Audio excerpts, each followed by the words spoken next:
Hello, and welcome to the Ganru Len Show. I'm Golda. I'm Ganru. And I'm Glenn. And in case you haven't noticed, we have an additional person here. A man with us. A man person here. Glenn Suravech, who is a famous music producer and engineer, who'll be talking to us about how to carve your own path in career as well as your personal life. Yeah?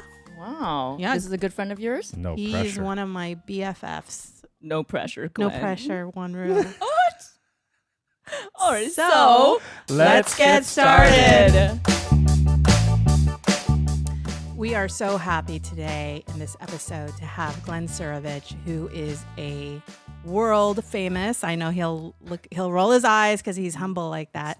But he is. Yes, you are. Not true. Yes, you are. You are a wonderfully famous engineer as well as music producer, and I honestly will say one of my best friends ever in this universe. Aww. I'm so happy that you are here, Mr. Suravech. Thank you for having me. And just a little bit about Glenn, in addition to him being an engineer as well as a music producer, he started in music as a bass player, I want to say, and Visiting Violet. Rhythm guitar player. Isn't That interesting? Isn't that interesting that What's Golda interesting? says that Glenn's her best friend? But I remember the fact You know what? he played rhythm guitar or backup guitar to Shin. Let me ask you this, Water. Do you know what rhythm guitar is? I don't know. Break it down. I don't even know if I'm using the right word. Is that correct? Is that right? There's an argument about whether if it's actually a bass guitar or it's just the bass. You see? We're both right. We're both I think we're both right. We're both right. But Because anyway. it's not a guitar, it's a bass. Anyways, yeah. Oh. The instrument is based on See? the double bass, the upright.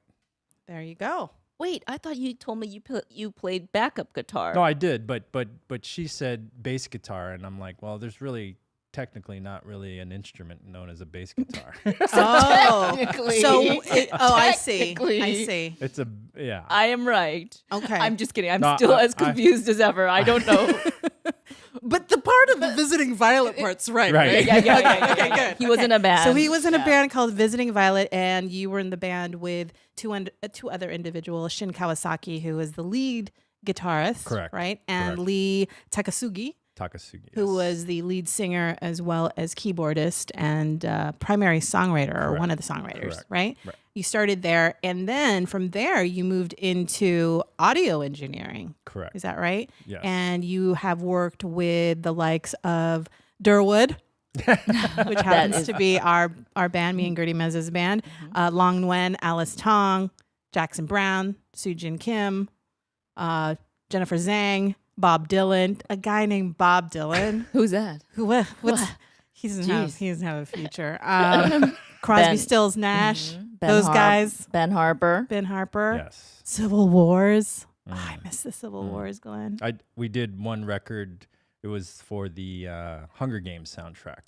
They played on that. How cool. That was is a good that? soundtrack. That was produced by T-Bone Burnett, the soundtrack, if I'm not mistaken. Or a couple of the songs were produced by T-Bone Burnett, who you've also worked with. Right. So the albums that T-Bone worked on. I mean, the artists were Civil Wars or Glenn Hansard or the Chieftains, and T-Bone was the producer on those records. Okay, great. And also a little tidbit about Glenn. Wanru, I don't know if you know this, but Glenn has worked on over 100 albums, Wow. tracks, and singles as a producer or as an engineer. Yeah, it's been a while. How long does one track take to make? That depends. One song. That depends on the artist. Yeah. It could take like a couple of hours, or it could take a couple of Sure, weeks. absolutely. Or It could- months it could- even. It sure, absolutely. Wow.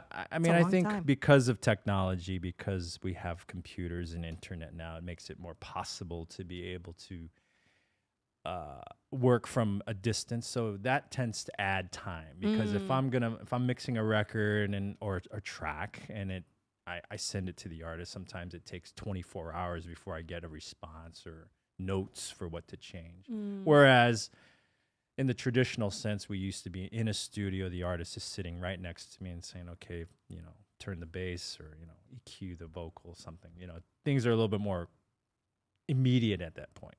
But now things just take more time, just because of the nature of the way we make records now. Yeah. So. Well, one of the things that I wanted to share, I don't know if you know this one, Rue, but because Glenn is one of my best friends. Uncontested by me. Yes. He's one of my best friends. And he's also one of my poker buddies. Uh-oh. Yes, I've heard about these famous poker matches with you. Yeah. Keiko Agena is one of the... Yeah, but I don't want the good people out there to think that this is like some brat packy, like those brat packy like poker games where like you go to like the W Hotel on the sky, the sands, the rooftop, the sands. Next, we're not like that. We're literally at the kitchen table. That's right. We're at the kitchen table. House? Various folks. Like we've gone to Glenn's house, we've gone to my house, Keiko's. I think a couple other friends, right? There's a lot of home games, house games like that. I mean, it's not exclusive. Yeah, like the families around. I mean, it's very down home. Don't you have a Thanksgiving poker game? Yeah, coming up. Get ready. Get ready. And get you better. Yeah. Not what? All right. Well, yes. One of the most fun parts of having Keiko here was having Keiko talk about Golda as a poker player and having Golda talk about Keiko as a poker player. So I'd like to hear the both of you describe each other's poker playing styles. Oh, okay. Yeah, go ahead, Glenn. That's going to be interesting. Well, yeah, let's hear it. I think you're don't hold back either. I can take it. You're a little bit more traditional poker player. You bluff, but you won't bluff unless you know that you're in a position of power. So you won't bluff a table where, let's say in a traditional Texas Hold'em game, 2 cards down and then flop 3, 1 and 1, so 7. In a typical poker match like that, I find that you would probably bluff only in a smaller number. So if we're 7 people at the table and there were like maybe 2 or 3 players left, I think you would bluff. But typically play more when you're strong. Whereas me, I'm a little more conservative. Well, let's hear what your take is on Glenn's playing style. For the uninitiated at the table, I think they would assume that Glenn Suravech's poker stance is one of being conservative. And he will provide that illusion in the beginning that he is a conservative poker player. However, once he has gained your weaknesses and filed them away in the back of his head and and feels good about it, feels good about that information, then he will bluff to the ends of the hills. He will bluff. And then he'll be really kind of and then you feel like, he must have something because the confidence behind the bluff is there. So he must have had some acting. You don't, right? You don't have acting background? No. Okay. Well, you... By the way, he says, no, I'm not an actor with a look of disgust. Like, no, I don't act. No, I don't Me. Ugh. Slaves. How disgusting. Plebeians. What an insincere art form. I don't disagree. Although all of his friends are actors. All my actor friends. I still don't disagree with you, but go on. So yes, exploit your weaknesses with his amazing untrained acting. Well, I think one of the things that Glenn does very well is he's very methodical and he's very analytical. So in regards to how he perceives... Let's bookmark that for later. Methodical and analytical. Yes. Yeah. So as he looks at other poker players at the table, he is definitely taking notes as far as what they play on, what they don't, how they act when they do play on a strong hand, if he can have access to that information. He's filing that all away. And then once he feels good about that information, then the confidence behind his bluff looks so convincing. Oh. That you looking at him are like, yeah, he's got something. I don't... And he's got a 7 and a 2. That's what he's got. No. I never play 7-2. That's just insane. I do. Yeah, I know you do, but... What are we talking about? So that's the first 2 cards down, right? When you get dealt 2 cards in a Texas Hold'em game, they deal 2 cards down, and you bet on the strength of those 2 cards. Right. Right. So 7-2 is considered to be the weakest hand. Absolutely. Two weakest card hand. Yeah. Yeah. Versus a 10-3, which you say that you play 10-3. And because you have a gut feeling, Mm-hmm. I never play a 10-3. That's Oh yeah, I that's totally play 10-3s. I play 10-3s. So as you can see, we have different flavors Yeah. and different approaches. I just want to know who tends to win more, you or Glenn? I think I win more. Oh yeah, you tend to win more when I'm not there. What? Yeah. What? This is Yeah, exactly games what that I'm not there happened. for. They're very good. In the Keiko episode, I have to watch it myself because every time a guest comes on who's in this Rat Pack poker game, there seems to be a disagreement about who always comes out on top. Yeah. But we will never be able to answer that until we actually attend one. Yeah. Yes. Well, Glenn wants to contest. no, I whose game I like that plays with us is Ryan Suda. Ryan Suda is he owns Mixer Inc., Yes. formerly Black Lava Yep. clothing company. Wonderful company. He is like the Iceman, like no mistakes. I was going to say, I don't know Ryan well, but I want to predict his playing style. Okay, sure. I think he's like a Buddhist monk of poker playing. What do you mean by Buddhist Yeah. monk? Just he's unshakable, and he has a very calm exterior. You don't know what's Oh, yeah, going on. that's true. That's very true. But that's really important to have, though. Mhm. Generally, when you're playing poker, Mm-hmm. you want to have a Poker face? Yeah. Poker face. All right, so we have so much to talk about. We could talk about poker all day, Yes. but I think we've touched upon a few topics Yeah. that might actually kind of lead into our main topic, which Yes. is carving your path, Yeah. especially in an artistic pursuit. Yeah. And how even in, for example, Glenn's specific situation where he's pursuing an artistic path, a lot of what you've been able to learn in that path, I think a lot of folks would be able to learn as well. So we wanted to pick your brain on those things, Glenn. Okay. So I guess our first question is, tell us a little bit about how you've been able to carve your path. I mean, did you know from way back that you wanted to be in music? Did you know that you wanted to be in production? How did you get to this point? Well, as you know, we talked about I wanted to be a musician. I wanted to be in a band. I wanted to write songs. I wanted to tour. But at some point later, I started my path toward doing music production a little bit late. Yeah. And late, we're talking about like in my late 30s. Mm-hmm. So at that point, I had kind of decided, well, I'm probably not going to really make it as a musician because I just, and it's okay, but I'm just not a good enough guitar player.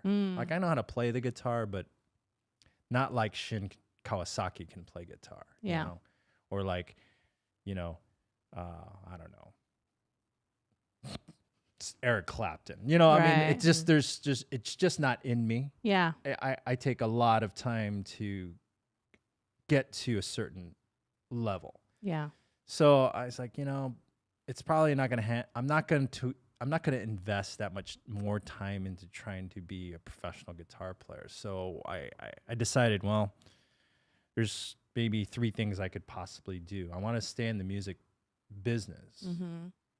And there's possibly 3 jobs that I could probably do. One is to, be the record company, which I'm not really interested in doing. Yeah. I'm not really interested in working in the business side of music, or be the record exec, 2 is to be an engineer, and 3 is to be the producer. So I thought, well, production is something I feel like I can do. I feel I can really do this. And obviously I was coming from a very ignorant place at that time. It's not really easy to be a producer. I mean, it's not just a matter of finding the right musicians in the studios. I mean, you really do have to have a real grasp of the music. And then so it kind of pushed me as a musician to brush up on my chops and in terms of like music and the rules and the theory behind music as well. Keys and You mean like structures. keys on a keyboard? Like Like, what key are we playing? Oh, okay, all right. Just to clarify, I know nothing about music, sound production, Yeah. or anything, and I am getting an education today. Yeah, I Not mean, just in poker, but I think I'm going to learn a lot about the music industry. and fair enough, Wanru, that you should say that, because I feel like there are folks out there that don't have that knowledge of how the music industry is put together, and what does a producer do? Yeah, but it is Right? fascinating once you learn about it. And I'm so glad you're not a music executive, a record label owner, because all I've heard is that they just tell pop stars to lose weight, and I've just heard horrible stories about them. And I don't think that was your path. Right. So I'm glad you didn't go down that path. Well, I'm not good at that. I don't want to tell people to lose Good. weight, you know. Good. This is why. You'll sound better if you lose weight. However, no, I can't. I can't tell people to lose weight. However, Yeah. there's Thank something you. very similar, and that with regard to music production, and that would be something to the effect of, how do you tell someone that they're not singing well, or that their song's not that great? How do you do that, Glenn? Yeah, this is a good tip What are right your here. tips? Well, it tends to be. It could be worse. I mean, it's worse to tell someone, well, yeah, you should lose some weight, or that your song isn't that great. How about you sure sound bad I wouldn't- and you should lose weight as well? I would never say that like that. I'm just teasing. But how that- would you say? it? Well, yeah, what's yeah. the When you tell somebody to lose weight, you're actually sort of like, you're saying more than just, okay, there's well, yeah, right. I mean, it's their being, it's who they Yeah. are. Yeah. You want me to change the way I am. I feel fine. Why do I need to lose weight? And what does that have to do with music Well, too, right? exactly. Well, with Right. songwriting, the way that I approach it is, you have to, and I tell a lot of young people who want to get into music production. The first thing is that we're here to serve the music. Be very careful on how you try to critique somebody's song, because those words and that lyric and that melody might come from a place of great pain or of trauma. You know, I wrote this song at a time when I was at a very low point in my life. Yeah. And then here you are going, that's not really great. That sucks. And it's like, whoa, you're not only stepping on the song, you might actually be stepping on their experience. Right. The moment that they wrote that song. I mean, you gotta understand that you be very careful on how you approach that. And so with regard to, I think, an earlier podcast that you guys were talking about, this is something that actually apply, which is how to deal with difficult people, is you always ask questions. Yes. You absolutely do. So Thank you, Glenn Suravech. World-class music producer. I'm just listening engineer. to something that, that's a very good point. Yes, is it is. Whenever you're dealt with or confronted with a very traumatic or difficult, situation, let's ask questions. Could that chorus be stronger? Can we, is it possible that we can try to use a different word to express that point there? So rather than just being critical, you're actually offering somebody something like, okay, what's the alternative? Always, and I think that was something you guys discussed in the podcast too, right? Is offer solutions rather than criticize. Yeah. Or that's where the place where I'm coming from. Okay, let's. You're a little pitchy there. Oh, how are you feeling? Let's take a break. I think you can do that better. I think you can raise the level of that just a little bit better, rather than it doesn't sound good. That's an amazing tip. Yeah, I think that, personally speaking, Glenn was definitely instrumental in our album, the Durwood album, self-titled, available on iTunes now. And what was it, 6 years ago, Glenn? 7 years ago, something like that? Jeez. It was a while ago, right? Was this 6, where are yeah. we? 2018? Yeah, 6 years ago. 11? Yeah. 2012. Something like that. 2012, so Okay. 6 years ago. Okay. Yeah. And I remember one of the things that Glenn was instrumental with the entire feeling, vibe, tone, and even how we were recording it, the day to day, was key. And we always called him the captain of the ship. He's the captain of the ship. Now, I'm not trying to say that me and Gertie weren't a part of it. We absolutely were, but we needed that captain to guide us through, not only the calm waters, but also during those times when we didn't know what the fuck was going on. And he was very calm, and he was very sure of himself and very confident. And because we had a good relationship coming in, then the entire production was probably one of my favorite creative endeavors in my career so far. So this is a very important point. Yes. So what you're talking about to me, and when I hear that, is that you trusted my direction. Implicitly So why trusted. did you do that for my edification? Yeah. Why did we trust Why you? did you trust me? Yeah, why'd you trust this guy? Well, What about him? I think the quality of his work speaks for itself. So, outside of you being my buddy, so what? At the end of the day, I'm not just going to want to work with friends just for the sake of working with friends. But in some respect, for me personally, I'm looking for collaborations where we can uplift each other. Mm-hmm. And I felt that was happening in this relationship among all of us, me, Gertie, and Glenn. So that was one of the reasons, is just in terms of your level of excellence and the level of care that you positioned yourself in every piece, every step of the way. It wasn't just, oh, hey, I'm just going to like move these knobs over here and I'm just going to equalize. I mean, that could be any Joe Schmo off Craigslist. Right? But the difference was that there was care. There was a lot. It was almost like you were couture. It's like you were sewing the dress on as we were wearing it. You were sewing it in. Like an Oscar gown. I Like like that you're analogy. You weren't just like, here's a Macy's dress, size 8, I guess. It wasn't like that. It was, you were sewing everything into us. And I think that's what we appreciated. And yet you also allowed for us to go through our process so that we could create the most truthful output also. Because I think when we came into it, the way we came into it was very different than how we left it. Sure. And it was a nice serendipitous... That's the musical journey that I talk about. You see, but going back to why Glenn, I think let's go back to his journey. Which is actually, I didn't get to finish hearing about that. I'm sorry. Although this is so... I digress. I'm learning Yes. so much. But you had just left off. You were in your late 30s and you're like, oh, what can I do really well? Right. I think I'm a strong guitar player, but I'm not getting to that next level. You're not Eric Clapton. No, and I'm not a great guitar player. I can play the guitar. It's good that you realize that you weren't that good. That's That another was lesson. instrumental. No, that took true, a long though. time to get to that point because there's a lot of people.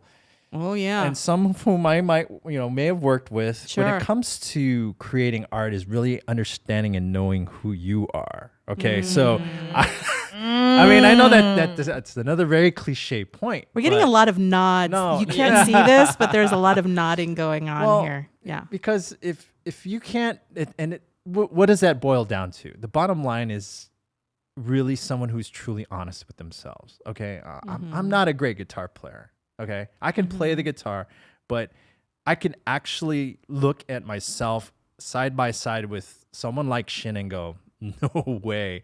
Yeah. So okay, that's all right. I mean, and we're then not. You evaluated yourself and said, well, what areas am I pretty strong at? I can combine with my love of music. And you actually went and rebuilt, like you said, you rebuilt your music knowledge and kind of did a little shift, right? That's the first.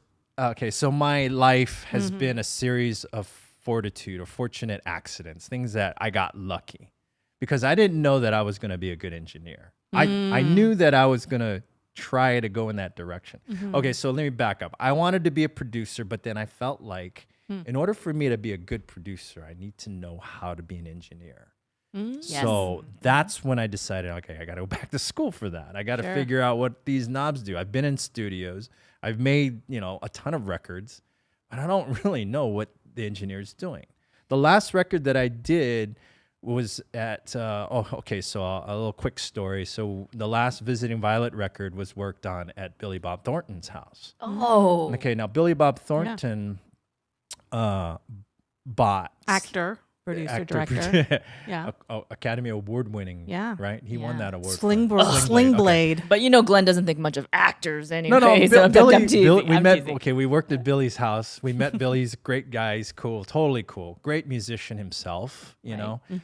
As a matter of fact, Billy, I think, considers himself a musician first before he's an actor. Ah, I didn't know that. Interesting. But he bought Slash's house. So Slash from Guns N' Roses. Slash had a house. English in cottage? Beverly Hills. No, It was no, an English cottage? I don't think. It just looked like just a big house, big ass house. In Oh, okay. Beverly Hills. So I'm trying to move this storyline. Sure. It's a long Yeah, story short. Let him move it along. I like to veer I don't know away. about the English cottage, English house. Okay. It was a nice house. Slash built a studio in the basement. Billy Bob bought the house. Lee and her husband at the time knew Billy. We worked in there. And so what I'm getting at is that we recorded several songs in this basement studio, Yeah. which was built to look like a mini version of Studio B at Capitol. And there's a great console in there. There's a great live room. I mean, it's just a beautiful space, and I'm really intrigued by this, but I have no idea what's going on. And the engineer who was working on the record, Jim Mitchell, who's Billy Bob's engineer. I don't know if he still is, but there's a console in there. It's a Trident 80B, Series 80B for anybody who's concerned or wants to know. Audiophiles? It's a Trident. It's 24 tracks, and there's a bunch of knobs, as you know. When you think of a mixer, there's a bunch of knobs, and always everyone's like, "Oh, do you know what all of those knobs do?" Yeah, as a matter of fact, I do now. Wow. But not back then. Yeah. Wow. So if I wanted to produce, I need to know what those knobs and all those faders and all that stuff does in order for me to really feel like I know how to really know what's actually happening when we're making the music. So I went back to school. So that's the story of that. So I went back to school, learned engineering, and then I got the second, I consider like tipping point, to quote Malcolm Gladwell, the great author, sociologist, and that's when I got my job at Jackson Brown's studio. So cool. While I was in school. Okay. Yeah, I don't know if I talked a good game, but that's just luck. I interviewed for it and I got it. Yeah, I was going to say that's no small feat to be able to get an internship at Jackson Brown's studio. No. Groove Masters, It wasn't right? an intern. That was a job. That was a job. They hired me. I was paid as an employee of Jackson Brown. And you were just still studying at that point. Correct. Yeah. I think Jackson, and I think the studio manager, Ed Wong, who I consider to be one of my mentors, appreciated the fact that I was actually studying. And I was at UCLA. Actually didn't really take classes at UCLA. It was more of a, we were in studios, like at recording studios in LA, like at Conway and at Westlake. Those are studios, LA studios. And I studied under really well-known Grammy Award-winning engineers. So I studied under Andrew Sheps, who was known for Adele. Yeah. And he was working on the Red Hot Chili Peppers album at the time when I was studying with him. And then Ted Greenberg is another guy. He was a mixing engineer, and he won a Grammy for, I think he worked with Cypress Hill. These are like old 90s artists, except for Adele, of course. Sure. But Sheps is still going really strong. Yeah, he's cranking. So, But I think they like. you? I think they like that. Did they introduce you to Jackson or No. anybody at Groove Masters? So how did I? Did you just see an ad? And No. It again, fortitude. This is a lesson for you young engineers. How out did you there. get that gig, Glenn? Talk to people. Tell people what you're trying to do. Always ask questions. So yeah, I was like, yeah, I'm in school. So another artist by the name of Kiyoshi Graves. Do you remember Kiyoshi Graves? I do remember Oh, yes. Kiyoshi, yeah. Kiyoshi Graves had a studio in his backyard. He built out one of his garages, and I was actually renting space in there because I wanted to, as I'm studying production, I wanted to have a space. So that was like my first studio. I mean, it was Kiyoshi's studio, but it was in his space. And he knew a guy that worked at Jackson's studio. See, it's always, I know a guy who knows a guy who knows a guy. Ah. So you didn't get this off monster.com. Oh, no. Because Jackson's studio is not a commercial studio. It's a private space. That's like an extension of his home. So when you work at Groove Masters is the name of the studio. It's like you're walking into his living room, and people should treat it that way. If you ever get a chance to work at Groove Masters, know that you're working in Jackson's home, as it were. So, so that was something you lucked into. That's like the second tipping point of my career. But I want to do a little recap Sure. here. I don't think that it's as lucky as you would say. I would say, number one, you practice self-awareness. You pivoted. Yeah, I And was going to then say pivot. Big time. Thirdly, you use that remarkable acting skill of yours to portray skills that you didn't have, or at least you were eager about it. You wanted to learn about it, and you let people know. So those are 3 steps, actionable steps that you've done, that you did, that I think anybody can do. Yeah. I'll agree with that, except for the acting part. No, because really, there was like, hey, I'm 36. You know, I'm old. You know, I'm. You thought seeking a 36 career- was old? It is old. It's young. It's older BTW. in the production game. Like there's a lot of young people out there, and they're still in their early 20s. They're coming up. You know, I occasionally I'll lend my experience to speaking to some students at schools. Like I lecture at SAE or at Cal Poly Pomona. All these kids, they're like 19, 20, and they're young. You know, and I'm like, oh yeah, I came in this game. I got in the production game at 36. That's kind of late. Actually, I think that's inspiring because there are a lot of people out there who stop themselves from moving forward in another direction or trying something else because they convince themselves that they're too old, that they'll never learn. I'm just going to be an accountant forever. I don't really want to be an audio engineer. I'm already 40 years old. You know, there are people like that are probably out there thinking they're too old to do anything. And I think that, you know, there are a lot of folks such as yourself who, you know, for lack of a better term, were late bloomers in their chosen field, right? But or actually, I think it was something he knew he wanted to do since he was young, but he changed slightly the course. Because you still work in music, you still love music. Yeah. Would you say music is one of the greatest passions of your life? Absolutely. And he still works with music every single day. He still gets to work with his passion, just not in the way he thought he was going to. Originally, right. Okay. May I make a very quick distinction between talking about production, because production is such a broad term now. Like when I grew up in the 80s, so when I understand producers, I think of people like Quincy Jones. Yeah, you know, especially for someone like me, a layman. Can you describe the role of producer? I'll try. Okay, yes. Because a lot of it gets thrown around now. I'm a producer. I'm a music producer. Yeah. Nowadays, my understanding that can range from anybody who makes beats, like a DJ or like a computer musician, to a Quincy Jones. Now, Quincy Jones, what does he do?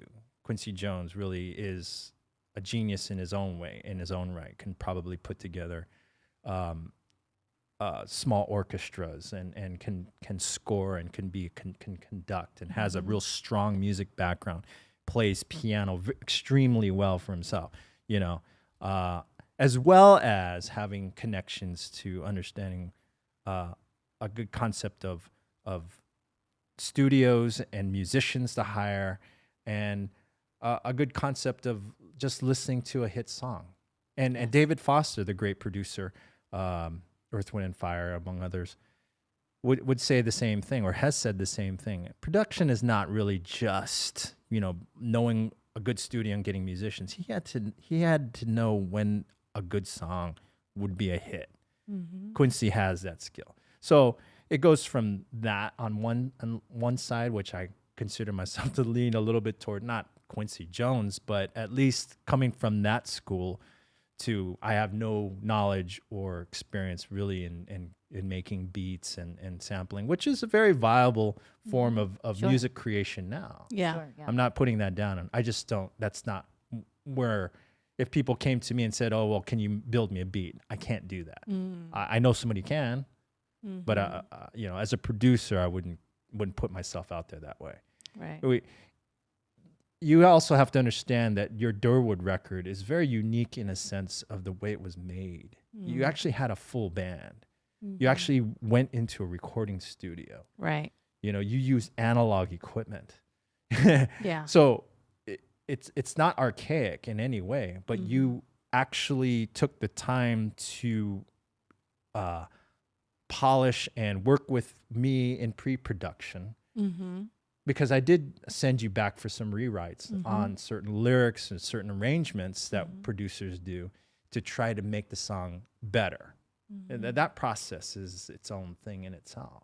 Have you? I'm sorry. Yeah, it's interesting because I have watched a few videos on production, and the way I see people do a pop song nowadays, they might take one element from one person and put together 12 different elements from 12 different people. Sure. From the singer to the beat, like you said. Sometimes it's just like a sound, like yeah, that was a horrible sound, but you know what I mean. Like they would Like a slurping sound. That could sounds like a little bit like a snare drum to me.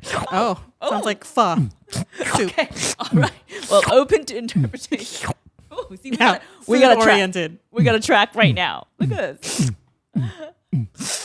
Who said you can't generate a track, a beat? You got a beat, Glenn. But so I noticed that people will email each other things, right? Sure. And work on it at their own home and then email it to each other and send it to each other. And it becomes so ambiguous, like who wrote the song. But what I learned from watching that process and from what you've told me about what you do is it's truly about collaboration, respecting each other's artistic talents, which is what you have talked about, you know. And with us, you've talked about respecting the person's artistry and not saying you're a bad singer. Let's try to let's massage this into something better. And I think that's one of the key ways of creating art is collaborating, openness, and respecting each other's abilities. It's one way. It's one way, of yeah. doing it. That's the way that I feel the strongest at doing it, in collaboration, and that's why it takes me so long to make records. If you're asking me, you drop a bag of money in front of me and say, make my record. I can't just say, yeah, you and I need to spend some time together. I need to learn about how to communicate with you. I see. You know, you might be one who can just say, hey, you know, it's not sounding so good. Try it like this. You might be okay with that. What is your language? Or you might be like, oh, don't you ever talk to me like that, you know? So you need to kind of figure out the line and when it's a good time to cross it or not cross it at all in order to create the goal or the vision of, okay, we're going here. In service of the music. Right. is what Service you of the said. art. Service of the art. Yeah. I think one of the great things that Glenn does really well that's unique to him that I don't necessarily see or observe in other music producers out there is that there are a lot of music producers out there that will just approach it from a purely technical perspective. They'll get some tracks, they'll get an understanding of what someone's voice sounds like. They kind of get a vibe of what instrumentation they'll be using, and then they'll slap something together. I like to call it the copy and paste method. Sure. It's different with Glenn Suravech because Glenn, what he does, what's really important to him that in my experience is the relationship. Yes. It's the relationship with the artist. It's the relationship with your producer. It's that openness of communication. It's that understanding of where you were coming from when you wrote a song. Why are we using this instrument? Why do we want to put the word "and" in there? Why don't we want to? You know what I mean? There's a reason for different things. And the ability for Glenn to be open to hearing those things and the comfortability of the artist to be able to communicate that. I think that is what you want, is that relationship of this openness, because at the end of the day, the product, the song, is going to be an accurate representation of who you are as the artist and who he is as a producer. And hopefully you see that a little bit of everybody is in there and it's a truthful representation. And I think that's something that, quite frankly, I don't see a lot of in music these days. You do occasionally here and there, but the norm has been more like, let's get a hit together. Let's slap these things together and see what happens. And have you heard about this thing called Watson, Glenn? IBM? It's this AI. Oh yeah. Working with the likes of Wiz Khalifa, and this AI has been inputted all of these beats and all of these songs that have done well for the past 50 years or whatever. Formula. And it's a formula. And then Wiz Khalifa plugs in some beats or some keywords. And then Watson, who is the AI, is going to spit out a melody, spit out a rhythm, right? And this is an actual song. It's out there. And the thought is that an AI can do the job of an artist. Wait, what song is it? I don't know off the top of my head, but it's if you look Watson, Wiz Khalifa, there is a song out Oh there. my gosh, I'm going to listen to that. So, but I have listened to this song, and yeah, you recognize some of the beats as, yeah, maybe Justin Timberlake did that or whomever, but it lacks Heart. and soul. It sounds really cliche, but that's what a good producer and that's what a good artist who's truthful and authentic is able to deliver. That's why you have music. I'll get off my music platform. Oh, that's good. And that's why you bring that big sack of money and put it in front of Glenn. well, that's It's not for the technical accuracy or the recording It's for his heart.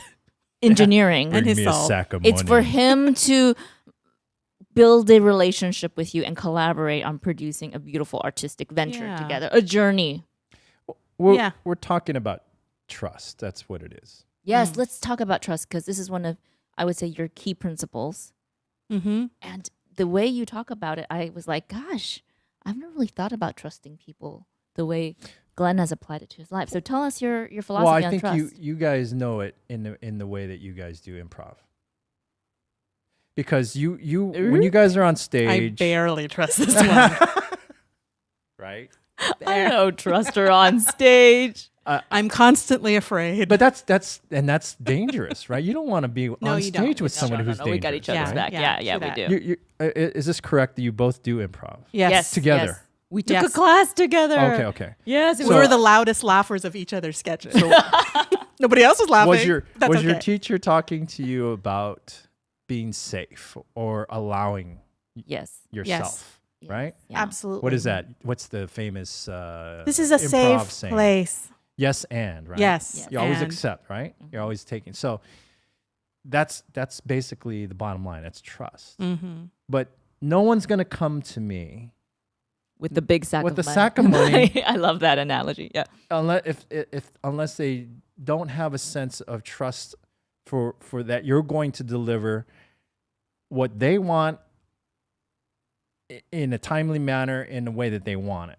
Okay, so how do you do that? How do Well, you begin to get the trust of people to Yeah, how'd pay you- you? That's why it takes time. How'd you convince me, Glenn? Well, Just the way he Went with convinced Jackson Brown Okay, to give him a so job. How do you convince people? okay, Ed. so let's talk about Jackson Brown. So I worked at Jackson Brown. I got a job right out of the gate. No, I mean that's almost it is unheard of because people are calling me It's a cutthroat business. and asking me Yeah. for internships. Yeah. And that basically means work for free. Yeah. Indentured servitude, whatever Yeah. you want to call it. So in exchange to learn. Mm-hmm. Okay. Jackson, being the person that he is, he says, well, no, I mean, if you're going to work, you're going to get an honest day's pay. But Nice. Good for him. Jackson's not, hey, come on in, sit down in the control room and learn. No, you're making coffee. You're sweeping the hallway. You're cleaning the bathroom. They call that first job is known as a runner. So basically, go pick up tapes over at wherever, or go drive pick up some mics or drive these documents over to the management office. But see, the thing is though that a lot of young people will, especially y'all millennials who don't have any patience, don't understand that they're watching those things. They say if you're gonna fuck that up, don't fuck up driving 2 miles to deliver documents because we know it's going to take you 5 minutes. And if you're gone an hour, you fucked up because Yeah. I don't trust you. Where did you go? What were you doing? Oh, you stopped off at Starbucks. What would you do that for? You're supposed to go from one place to the next. Right. So don't take the runner job as nothing. It's not a thankless job. It isn't. You are there being looked at as being, well, am I going to be able to trust you with a U47? A Neumann U47 is a vintage microphone that costs $10,000. Why would I hand that to you if I know that you're a sloppy ass runner? By the way, we only record the Golda and Wanru podcast with the vintage U47. We have Yes. three of those. These aren't U47. Glenn's is so truthful. See, he wants people to trust him, so he can't even lie about that. These aren't cheap mics, though. No, by any means. But they're not $10,000 Neumanns. Right, but I understand what you mean. If we Call us can't, Neumanns. we take vendors. Neumann. That'll be your shout out. What is that? Oh my gosh, that's please. dream sponsor. Dream sponsor. Oh yeah. Dream sponsor. That'd be amazing. Well, you should saying- say that you're using Shure microphones. That's I love Shure. Bay Shure is 87. this is our Shure go-to. SM7. Yeah. Also another potential dream sponsor. But you're saying Going back to you. I understand how if you aren't trusted to make the coffee right, which there's really no consequence except it tastes bad. How can you be trusted on the one take With the bigger stakes. when it's that take, that That's exactly special what I'm saying. take where that artist is giving his all, and you know it's that magic take, right? It's a level of excellence, right? And just And quality. you built that reputation. You demonstrated again and again that you could deliver on that. So I know that I have other friends who've worked as runners and have been badly abused. So there is a line, right? Yeah. Yeah. You know when you're just being taken advantage of, and then and there's no job for you after Sure, that, right? sure. And that's why trust is a two-way street. Yeah. You trust them to teach you and not abuse you, and they trust you to take the work seriously. Yeah, so there's a lot of abuse, and I think again, there's another level of fortitude. There's another level of luck for me, where 6 months and then I'm already in the control room. 6 months, Glenn. That's Well, great. But here's the story. Another fortunate story. So usually I was working with two other assistants who originate from the Boston area. They would go home for the holidays. Oh. But Jackson's in LA. He lives in LA. He's from LA. He wanted to work during this window of time when the other assistants weren't around. So, well, Glenn's here. Do you want to work with him? And what made him say yes? I often would like to ask him that one of these days, but he said, yeah, sure, I'd love to have him.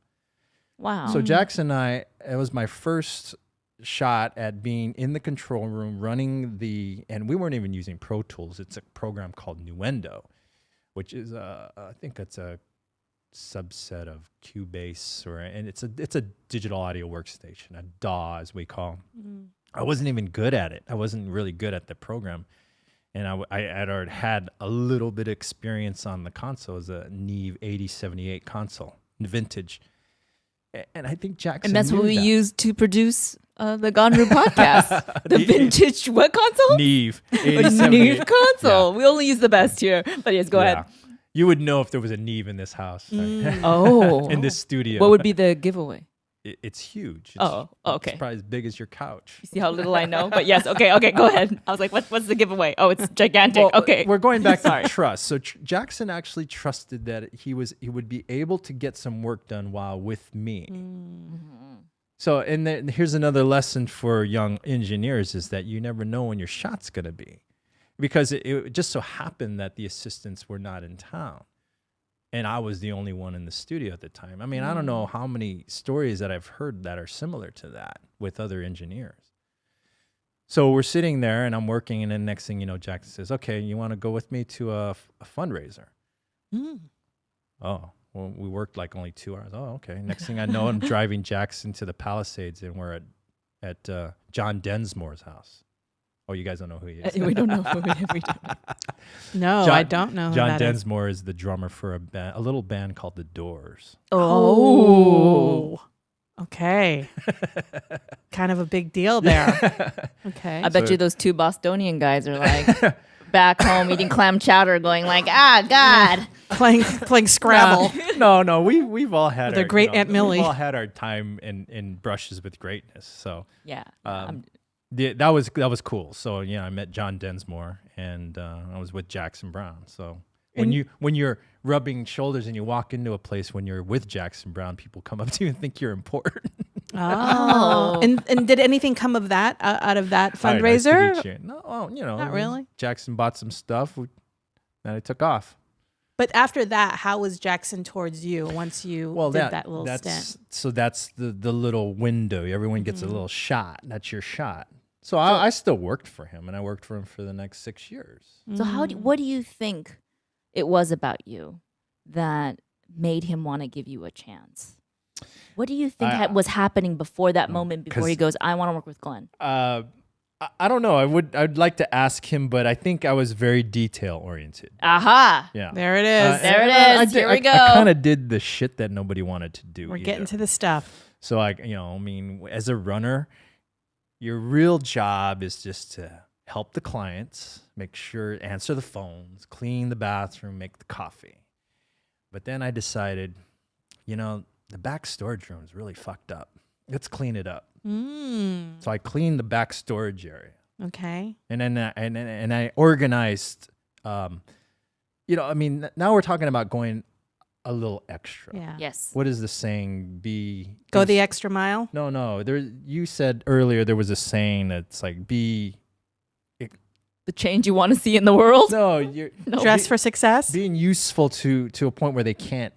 Oh, be so good they can't ignore you. That's a go. Steve Martin quote. Yeah, and you did it by cleaning up the supply closet. I cleaned the studio van. It was just trash, so I cleaned out all the without trash. being asked. Yes. By the way, Without I being witnessed asked. Glenn's OCD just right now. He's rearranging some tape on the desk because it had an air bubble There's in it. air bubbles in it. So he's pulling it up and taping it back down, pulling up. But you know what? It served you well because you applied your OCD to the Especially right area. in this industry and doing what you're doing. You don't want a sloppy engineer or a sloppy music producer. You do not, no. Good music, I feel always comes from a place of great trauma or great pain or personal experience. And vulnerability. Right? Sure. Mm-hmm. You want somebody who's going to take care of that and, not going to just like trash it, throw it across the room. You're going to set it down nicely. You're going to, keep it neat, keep it in order, respect it. I would have a tendency to want to ask that guy to make my record rather than the guy over here who'd rather look at his iPhone and play, games or check his Facebook. You know what? I just had my aha moment about Glenn right now. What? My aha moment about Glenn. Oh, share. My aha moment about Glenn, as you were saying this, Glenn, about how you want someone who's going to take care. I think that what sets you apart from a lot of other folks, not even just producing, just in general, whenever you approach an endeavor or a project or anything really, is you make it about the other person. Absolutely. You make it about them. It's their record. It's their record, right? Versus I think a lot of people tend to think about what do I get out of this? Sure. What's in it for me? Yeah. What's in it for me first? And if the answer isn't satisfactory to them, then they'll be half-assed about it or they won't do it at all. Right. And then they're cutting themselves off from any future possibilities potentially because they're only in it for themselves. So I think that what I'm hearing from you, Glenn, is your approach has always been, what can I do to uplift, to help the other person? And I think smart people like a Jackson Brown and in others recognize that because I think it's actually very rare to find that quality is very rare in other people. And it's valuable. It's got currency. Well, and when Jackson Brown saw that van, he goes, oh man. Ooh, that was a shit show. Well, let's go to the Palisades. Now it looks like a dream. Like the Scooby van. He did mention like, oh, you're really tidy. Yeah, you're looking around. See? Did you organize his closets? That's the Did thing. you organize his closets? No. No, I think the key here is you are conscientious. Yes. You're very conscientious. And I've heard that success is measured by 4 markers, of which I can't remember the other 2. So okay. Let's just go with 2. Let's just go with 2. One is intelligence and one is conscientiousness. Conscientiousness is how hardworking and detail-oriented you are. Yeah. Now, you can't control how smart you are. You can try your best, right? Like Glenn went back to school. Mm-hmm. But you know what you can control is your conscientiousness. Do you mean attitude too? How about your attitude? Maybe that's one of them. Maybe let's just add that. So I feel like attitude's a big one. Let's add that. I'll take that. Because if you're really conscientious, but you have a really lousy attitude, I don't want to work with you. But you know, some things you can and can't control. Like, for example, you are detail oriented and you are a perfectionist, Glenn, because you actually can see what can be improved. Some people just don't have that level of attention to detail. But what you can do is say, I will try my best to be more detail oriented. I will try to bring the best attitude. I will try to make myself smarter, because you can only control what you're only given certain things from God, or you're born with certain skills. So you just try to work with what you have. So I think the worst thing that people do is they compare themselves to other people and they say, that guy's so much better than me at X. It's like, what are you better at? What do you bring to the table? Yeah, there may be someone else who has a stronger musical ear than Glenn. I don't know who that would be, because he's one of the most talented musicians I know. But anyways, let's say hypothetically there is someone who's stronger musically than you, who can play the piano and play 7 instruments and can just write a song in 2 seconds. But all right, I can't compete in that level. I can't compete with Shin. What can I bring? Well, I will bring my attention to detail, my OCD-ness, my ability to collaborate, and I can, bring my talents to the table in another way. I think that's a very good point. So I want to back up a couple points. Sure. Golda made about making this about themselves. Well, I think that's really short-sighted, because if you and I worked on a record and I'm thinking only about what am I going to get out of it, rather than maybe trying to uplift you and make the best record that you can make.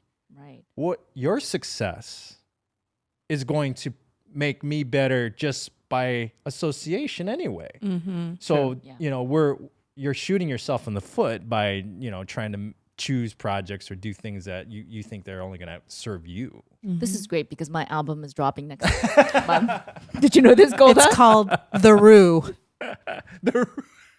Secretly, I've been working on this album that nobody knows about, even though I have no musical ability. But there's some flavorings of, what would you say? Some like a little singer-songwriter and a little bit of polka. Maybe a little bit of... Don't diss the polka, man. Watson can do way better than I could do. Let's just say Watson's like leagues above me. But like you're saying, it doesn't serve you to make it all about you. Sure, certainly. And when you're talking about, I blanked out. Don't make it about you? No. Journey? Path? On keyboards? Detailed orient. Okay, yes. Things you do with your hands. Things that start with R. What game was that? That's Password. Password. Okay. $25,000 pyramid. That's what I feel like I'm doing. It's all password now. OCD-ness. I forgot what I was gonna say now. Oh no. No, but you're making good points. Attitude, though. Yeah, definitely. Like you gotta really change your attitude. Yes. I had a call recently from a friend of mine. He teaches at one of the production schools here in Hollywood at SAE Institute, and he's been asking me if it's okay if he shadowed me. And, this guy's he teaches like production at a school, and he wanted to get a little more like hands-on experience. I think he wanted to beef up his resume a little bit too. But I mean, the guy's like, he's not like a kid. He's an older guy. But I think he was telling me about how teaching or working with a lot of these young people, they're so. And I'm making a very blanket statement. I know it's not okay. all of you guys are like this. I love it. Go ahead. I love blankets. The tendency is it's the speed of which they're trying to get someplace, and not really taking the time to invest in mastery. Yeah. And also, I think one of the greatest sort of disrespect that you can do when you're working in a studio on a project with an artist is not really having the attention to detail, attention to the artist and what's going on at the time. Imagine that there's nobody in there and there's nobody around. Sure, you can look as much YouTube as you want, go watch TV in the lounge, fine. But when there's an artist in the studio, you shouldn't be on your phone looking at your Facebook or your Instagram or taking pictures and posting and doing shit like that. Your job is to make sure, the artist doesn't have a pencil. Go get the goddamn pencil. Don't just stand there and watch what's going on. I'm sorry. It's okay. Go ahead. No, I'm going to take it to 11. I'm at 11. I'm going to take it to 15. I'm sorry. That's an inside joke. Mine go to 11. No, mine go to 15. 15. Yeah. No, your job is to pay attention. Pay attention. If you're going to be my assistant, pay attention. And anybody can do that. Don't fucking look at your phone. Anybody can pay attention. Anybody could fucking not look at their phone. No, yeah. Seriously. So, we talk about tips and things and how to improve yourself. Yeah, I've been taking notes. Oh, okay. All right. So I have one last question for Glenn, but I want to make sure you got everything you wanted to talk about. Yep. Should I go? Yeah, you go. Okay. I was waiting. Sorry. Oh, okay. All right. Yes. So here it is. Okay. You've worked with masters. Okay. Master sound Engineers. sound engineers, other Groovy producers, Mhm. musicians. You've worked with, you've experienced all levels of skills and artistry. What was the one greatest lesson another artist taught you? Whoa! Oh, Take your time. shoot. Take your time. Glenn is recoiling. It's okay. Yes. Take your time. Take your time. Good one. Me and Golda will vamp in the meanwhile. We're going to Vogue. God damn. Come on. Let your body move to the music. Okay. Okay, you got Okay, it? he's Okay, ready. good. Okay, good. That was all my moves. We didn't have any more moves after that. Yeah. It seems easy to say this, but I think everyone gets their shot. They don't know when it's going to happen. Wow. And you're put in a position where you need to be ready. Whoa. And make yourself available to be ready at that time. So where did I learn that from? It wasn't any famous or Rock and Roll Hall of Fame person. It was probably a session guy. What does that mean, a session guy? Okay, so there are guys that are considered hired guns. There's actually a documentary called Hired Gun that'll give you a good background on what these guys are. They're paid musicians. A lot of the people that you see out on like Bruno Mars's tour or Ariana Grande, those guys are hired guns. They're masters at their craft. They can play with Anything, right? practically anything, with intensity, with precision and energy, and they look good, and they're They look good too? Oh, Hell yeah. dang. They're like the Navy SEALs of musicians. For sure. But then they look good Right. too. So yeah, Navy SEALs can like pull you out of a rack, but they don't have to look good. That's But these true. musicians look good. I mean, we can go on and on about the hired gun situation. I mean, Okay. there's probably maybe 12, maybe 15 people, men and women, who made all the records from like 1960 to like 1978 or whatever. But no one knows The about Wrecking them. Crew. Yeah. in the industry, they The know. industry In the people industry, know, they know, yeah. yeah. But Yeah. there's a small group of people like that exists now. The people that Sure. are doing all the if we look at the Billboard Top 100, there's probably maybe like 50 guys and women who've done all those records. Wow. Pop music, not bands. Including the same producers as Well, well. even bands too. We won't say, but there's a lot of these hired guns who have played those band parts too. Girl. Okay, That's all right. controversial, Glenn Suravech. I'm not naming names. But I mean, let's face it. I mean, sometimes you just need a guy that can go in there. Anyway, hired gun. Hired guns. Okay. I forgot what I was going to say. Oh, So the hired gun hired told you gun. this lesson. A session guy. I want to say it taught was you. either Dean Parks or Josh Freese that said something to that effect to me. I might have said something like, they tracked this song, came out. I was like, man, that was amazing. And the line was like, you just got to be ready. Wow. And I was like, oh, fuck. It was like, oh, Not mind blown. So yeah, My gotta mind go is back. being blown right now, by the way. I don't know. And people who are maybe listening to this may not know or care who Dean Parks are, Josh Freese. But if you Google the names, you could see their credits. I mean, they've played on, I'm sure, at least a dozen records that you've either like or listened to. His name, by the way, the second name, Josh Freese. Josh Freese, Freese. He was in a band called the Vandals in the 80s. Oh, yeah. Yeah. By the way, see, I'm jealous of this guy. Why? He has got a cool name too. Josh Freese. That may not be his real And name. and he's probably very good looking, Damn it. according to Glenn. here's But another one. Vinny Colaiuta. There you go. There's another that's a rock drummer. and roll name. But- Billy Caliuna. Vinny. Oh, Vinny, whatever. Vinny Colaiuta.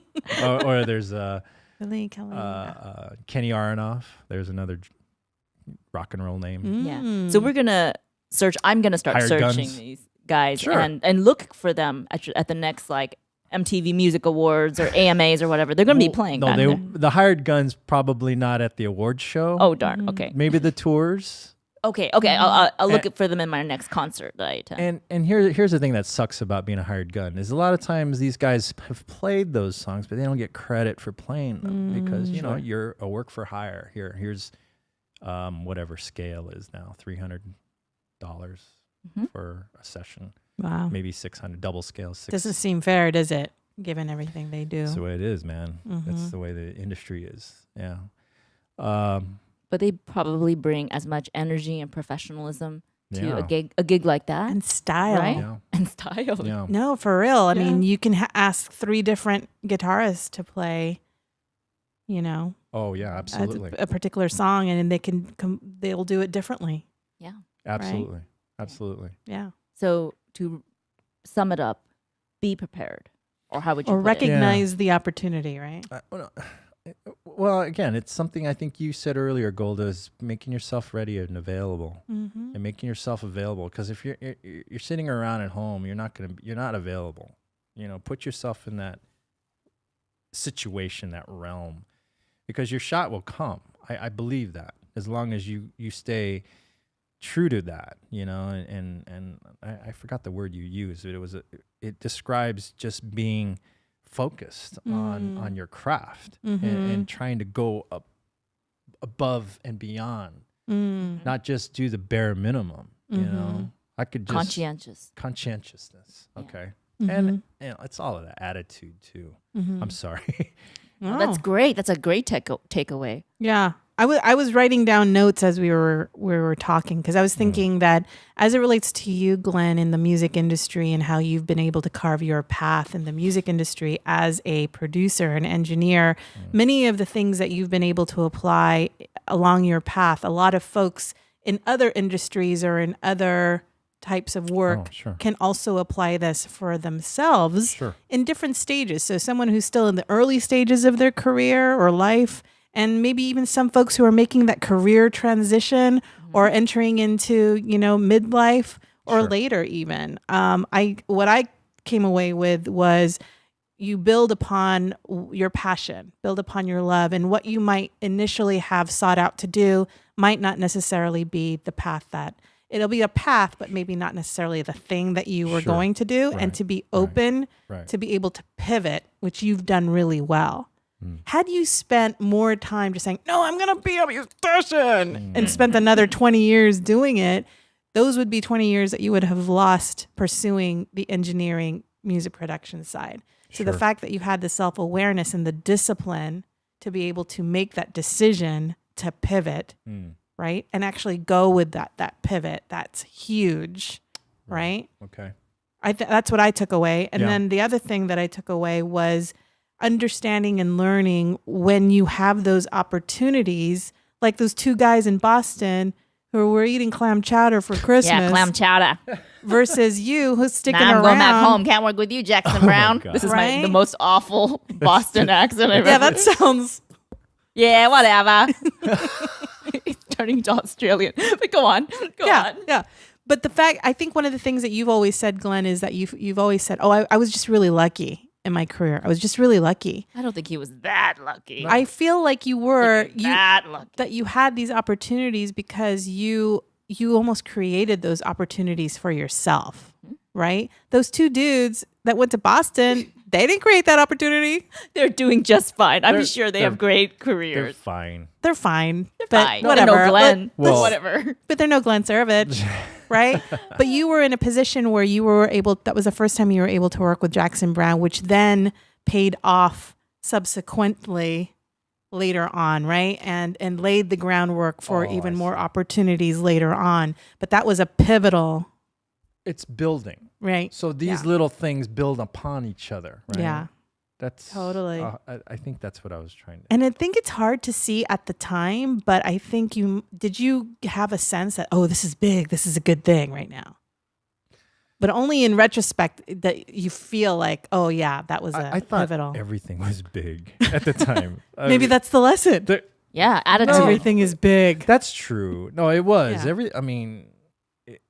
every single thing that happened there in the 6 years was valuable. Yeah. Extreme value. Yeah.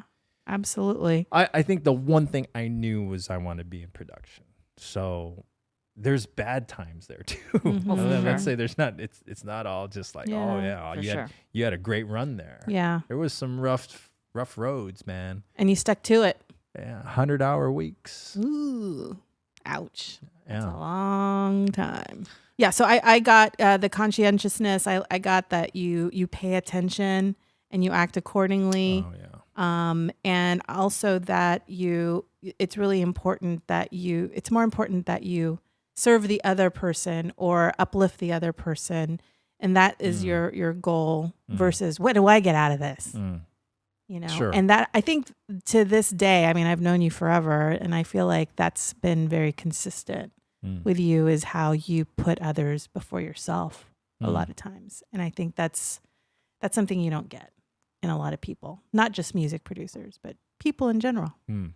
Yeah. And I think that's an amazing fact about Glenn, and that's why I'm so happy he was our first male guest. Oh yeah. Wow. Yes. On the Ganru podcast. Yay. Did you have anything you'd wanted to share with anyone, our lovely listeners out there and viewers out there, as far as, maybe, some tips, Tips. like last tips that you would give them? I will actually. Yeah. I thought about, so the studio that we worked at was, I've had many mentors, one of whom which we lost recently. His name is David Bianco. I met David when we worked on Bob Dylan's Together Through Life album. And then subsequently we did the Bob Dylan Christmas album. David was a great mentor to me because when I first met him, I was still a runner. And, it's like, the lowly runner, but he never treated me like a runner. He never treated me below him. And in hindsight, I figured out, well, anyway, long story short, after I left the studio, we stayed in touch, became great friends. We made your record at his studio. Yeah. Since then, I've made probably about a dozen records there. Yeah. Different artists. He had a studio in, well, he still has it actually. It's still there. It's still functional in North Hollywood called Dave's Room. Dave taught me to always treat people well. And the reason in hindsight I knew that he didn't come up in the music business as all of a sudden he was just an engineer. He was like me. He cleaned the floors and he worked at the famous record plant in Hollywood. And he went through a lot of shit before he got to the place. And next thing you know, he won the Grammy with Tom Petty's album, and then he's making Bob Dylan records. And when he passed, I think the last people he was working with were Lucinda Williams and Judith Odin. So I mean, he also, man, you remember LL Cool J? Yeah. Of course. Yeah. What do you remember him? I'm going to knock you out. He did. Mama says he did knock you out. Mama said knock you out. He worked on that record. I mean, his credits list is incredible. I mean, and very diverse. Jagger. Yeah. But I mean,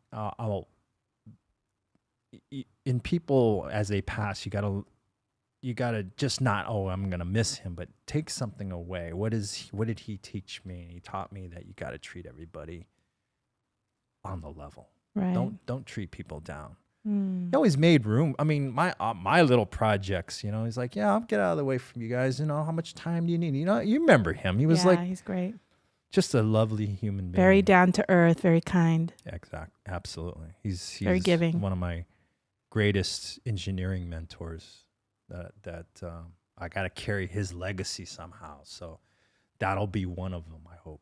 I think you are already doing that, Glenn Suravech. I feel like you have done that countlessly to many of us, myself included, and I think that there's many more of that guidance and artistry to come for sure. And we're looking forward to it. Is there any projects that you're working on right now that you'd like to share with the good people out there?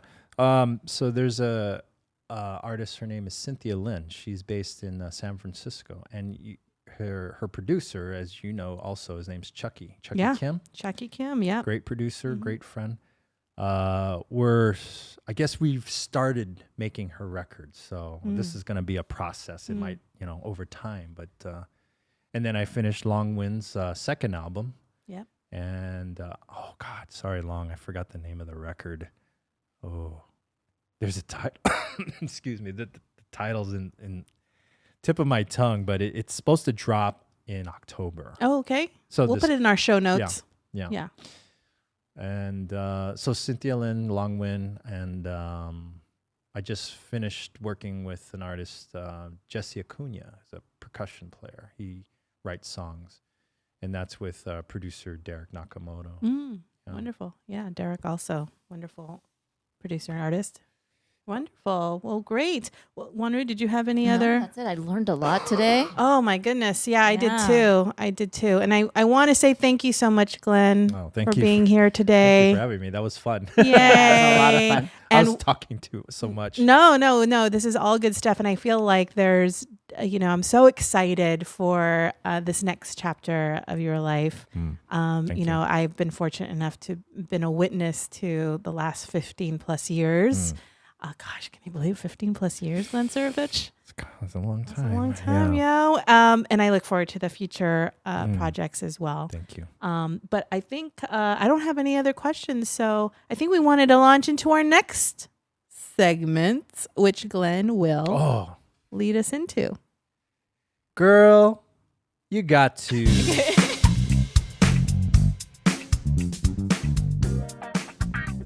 And now for the segment we like to call Girl, you got to. Oh, he nailed it. He sure did. Someone's been practicing. So, Glenn, what is your girl you got to? So my girl you got to is something I think you already sort of subscribed to, but this has been something very fulfilling for me. Girl, you got to grow something. What? What do you mean by that? Grow a pear? You said that. Is it that what it means? No. Okay. Literally. So the thing that, literally. like looking out at your balcony, you grow succulents. Yes. So you get a lot of you gain a lot of satisfaction doing that. Absolutely. You see you're nurturing it. You see it go through changes. It's flowering. It's getting larger. It's sprouting different sort of, I don't know what you call them, pups or small pups. Exactly right. Okay. Good Is job, that Glenn. a succulent Yeah, baby is called a pup? Yeah, so when you see like the main mama succulent and then underneath it you start seeing little babies, those are called pups. Oh my God. Yeah. Oh wow. So for the last 3 years, we've been growing basil in the backyard. Oh. So Yes. and it's not just, okay, I can grow basil, but we actually consume it. We actually make it in pesto. We use it. We're eating the food that we're growing. So this year I decided, well, let's expand a little bit. So in addition to basil, and green onions. So green onions is probably like the easiest thing you can probably start out with. Good to know. Okay. I thought that it would, for one, girl, you got to grow something, but certainly take it to another level. Grow something that you might actually consume. So this year, I grew Japanese cucumbers. So I grew one Japanese cucumber. Remember that story? Yeah. I watered it for like 2 months, and then a heat wave came and I killed my crop. But I ate one cucumber, and it was delicious. It was good, right? Right, it was delicious. Okay, so Japanese. Did you find any satisfaction in that process? I mean, it actually went through this change. Yeah, I checked on it every day. Right. I watched it grow every single day.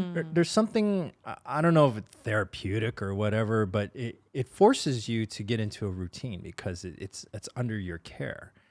So Japanese cucumbers, we were growing the basil, of course, the green onions. This year I decided to grow jalapenos, chilies, habaneros, cayenne peppers, Wow. and this other thing called gypsy peppers, which is not hot. It's a little bit more like a bell pepper, but it's smaller, and you can grill them. So it actually it has a sweet flavor to it. So I know it's easy to say, but I think there's something very like it requires you to watch it. You can't just let it try to go on its own. You have to water it regularly. You should trim it. There are things that you can do, and even if it's not something that you would eat, grow anything. Like even like one of those lucky bamboo things. I mean, it's nice to have something, I think, within your care that's really reliant on you for its life. I mean, I know a lot of people have pets, but I certainly think that there's something very gratifying with growing something that you actually consume, eating. Tomatoes is actually, my wife doesn't want me to grow tomatoes. We're gonna have too many tomatoes, but I think that tomatoes is an easy thing to start out with. Green onions are easy. Basil's real easy to grow. Rosemary, I've seen people do. Oh yeah, rosemary. Even in apartment buildings, you can do it on your windowsill or out in your patio. Yeah. Yeah. So we have a dog, and he has to go out. So when I let him out, I deal with the growing. So I also have succulents as well. Oh. Bless you. Yeah. So I do succulents and sort of, I don't know, what is aloe vera? Is that in the cacti? That's a succulent. Okay, so there's an aloe vera, I think. So there you go. Girl, you got to grow something. Grow something. I guess if you want to grow weed, I think you can do that too. I think you're allowed to have 6 plants, I think. California Are you law. able to grow weed? Yeah, I think you're allowed. Or just buy it? I think you could. Well, that's for medicinal uses. Yeah, I don't know, maybe check the there's- laws first. Yeah, check the laws first before we But get I think- behind this idea. But I think you're right. You can have a few plants for personal use. I believe, you can have personal use. That's I great. hear it takes a lot of electricity to grow weed. That's only if you're growing it indoors. Indoors. In a warehouse. Hit it. Outdoors, it grows freely Yeah, because that's where it's supposed to be. It's supposed to be in the sunshine. A lot of Yeah. sunlight. It I needs have lots no of sunlight. idea because Yeah. I don't grow weed. Go grow something. Well, Grow Glenn, something. you've motivated me to reattempt the Japanese cucumber. Actually, maybe something easier. Green onion. The only thing that killed it was the heat wave, but it's not like that all the time. So I think you'll have success. We had I think about a dozen cucumbers or so. Ooh, that's a Wow, lot. That's not bad. Yeah, That's and a then lot. and then it dies. Yeah. So you pull it out and you wait next year and plant another one. I think it's a really great exercise too in the society that we live in right now, where everything is about immediate gratification, Sure. and it's a good way to get back into the earth and to get back into being more patient about getting results or seeing the fruits, literally the fruits of your labor. Yeah, I mean, Right? I think a lot of your listeners are health conscious. So I mean, I think growing vegetables would be something that could be peppers, basil, things like that. That's great. All right. Well, thanks so much for sharing, Glenn. That was perfect. Perfect. Something. Grow something. Yes. Wonderful. Well, thank you so much, Glenn. Thank you. Thank you for that girl you got to. And that concludes this episode with Mr. Glenn Suravech about carving your own path and how he's been able to do so, and some of his tips on how you can also move forward as you go along your own path in life and career. So it's been a wonderful episode. Thank you so much, Glenn, for being our guest today. Thank you. And, we always end each episode talking about the one thing, or maybe one or two things that we're going to take away from the episode. What's the nugget or nuggets that you're going to take away from today's episode? Start over there. It's to start with me. Yes. Back to you. Throwing it back to you.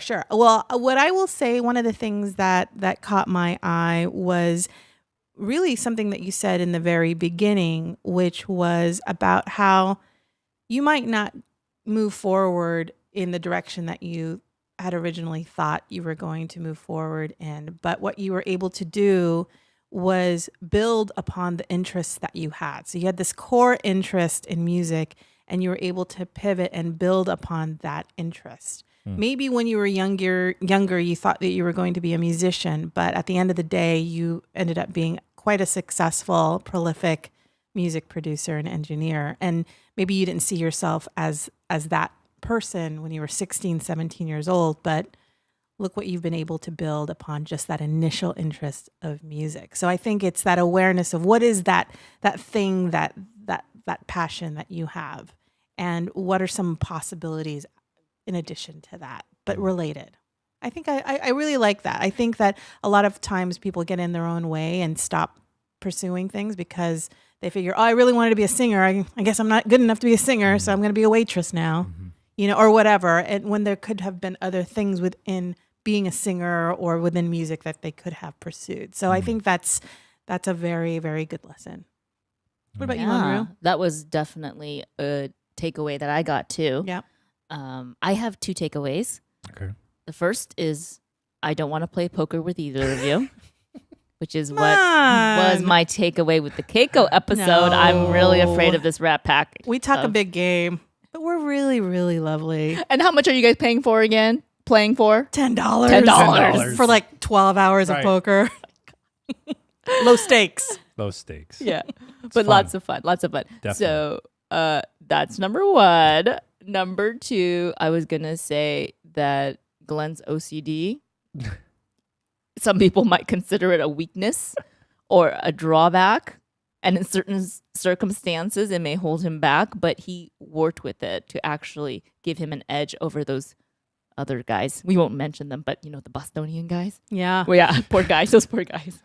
I would say, it's interesting, but I think that I think I know what you're saying with OCD, but I want to say that we're being kind of lighthearted about it, but I would say that it's more Glenn's attention to detail. Right. I mean, they It's just come the together.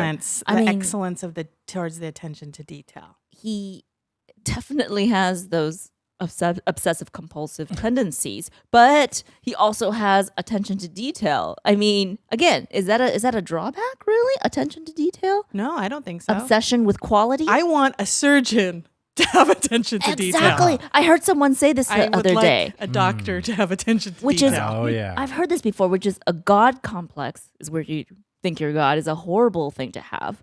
But if you want a surgeon, especially a heart surgeon, you need one with a God complex because they have to have that confidence. You don't want to see their hands shaking when they're starting to cut your chest open.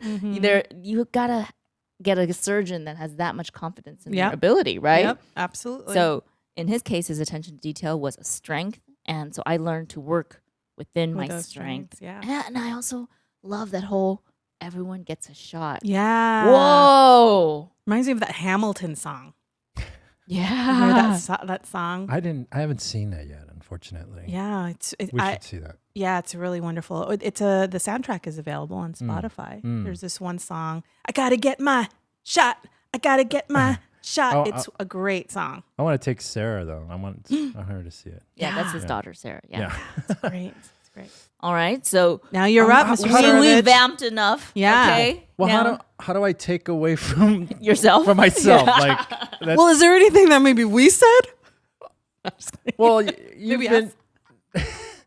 Are we wise today? You, okay. How about this? What will stick out? What conversation? What little piece of conversation will stick out in your mind in the next couple of days? Or what do you want people to really take away from this episode?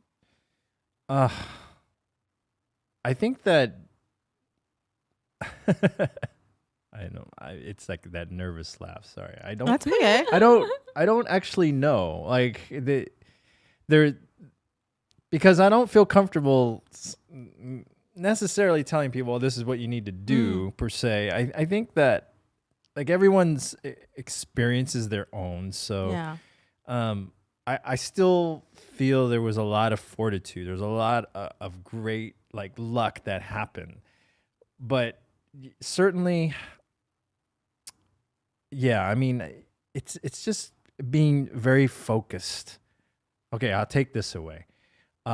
You've helped me realize through you talking about me that, yes, which is fine, totally fine. That staying very focused and true to yourself is really a key thing, and what it really boils down to is just being honest with yourself. I think I said this. I'm not for whatever I think that for whatever reason, I'm not like the best looking or greatest guitar player, or I'm not fit for that image or that role. What do you call that guy? The Navy SEAL of musicians? The hired gun. You're not a hired gun. I'm not a hired gun, but at the same time, I found something, and I was true to that, and I found something that I felt like, oh, this is definitely something. This is definitely something that I could perfect, that I could put my energy into, and make it my own. And as it turned out, I happen to be pretty good at it. So that is my takeaway. You guys have used the word pivot. That's it. You use the word pivoting. So maybe that's what it is. I think it's being true to yourself. True to yourself. Yeah, that's great. That's great. Absolutely. And I also think something that we have also talked about, Ganru, is building upon your strengths. So, you have many strengths, but you were able to focus and build upon those strengths, and you just got better and better and better and better and better and better.